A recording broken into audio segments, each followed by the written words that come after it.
श्री स्वामी समर्थ. नमस्कार सगळ्यांना. आज होता श्रावणी सोमवार. आज मी काय काय सेवा केल्या हे तुमच्या सगळ्यांसोबत मला शेअर करायचं होतं. आज सकाळपासूनच खूपच धावपळ झाली. धन्वीला स्कूलला सोडून बाकी कामं आवरून आज मला रुद्राभिषेकसुद्धा करायचा होता. आणि तुम्ही जर करत असाल तर तुम्हाला माहिती असेल की रुद्राभिषेक करताना किती वेळ लागतो ते.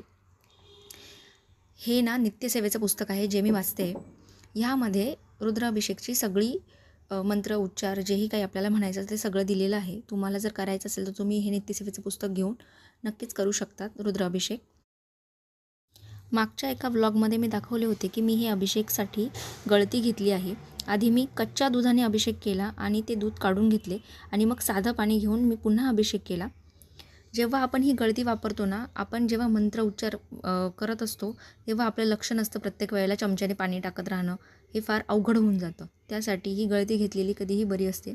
बघा, मी माझा पूर्ण अभिषेक होईपर्यंत काठोकाठ पाणी भरलेलं होतं ताम्हणामध्ये आणि इतका वेळ माझा अभिषेक चालला होता. अभिषेक होईपर्यंत माझा दिवाही विझून गेलेला होता, पण मग देवाऱ्यामधला दिवा चालू होता त्यामुळे काही नाही. आज आमच्या सगळ्यांचा उपवास होता त्यामुळे दुपारी फराळ केले. धन्वीचा होमवर्क घेतला. संध्याकाळपर्यंत थोडासा पाऊस उघडला होता. मग आम्ही मंदिरातही गेलो. मंदिरात जाऊन तिथे जल अभिषेक करून आलो. मंदिरामध्ये गेल्यावरती इतकं छान प्रसन्न वाटत होतं. धन्वी आणि मी आम्ही दोघींनीही छान आशीर्वाद घेतला आणि घरी आल्यावरती पुन्हा स्वयंपाक करायचा होता. स्वयंपाकासाठी विचार केला होता की वरण भात, बटाट्याची भाजी आणि पोळी करूया.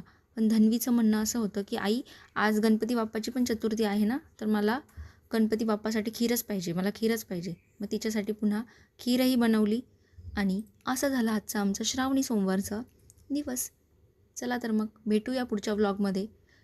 त्यासाठी आमच्या चॅनलला नक्की सबस्क्राईब करा. Thank you so much. लाईक करा, शेअर करा आणि कमेंट करा. बाय.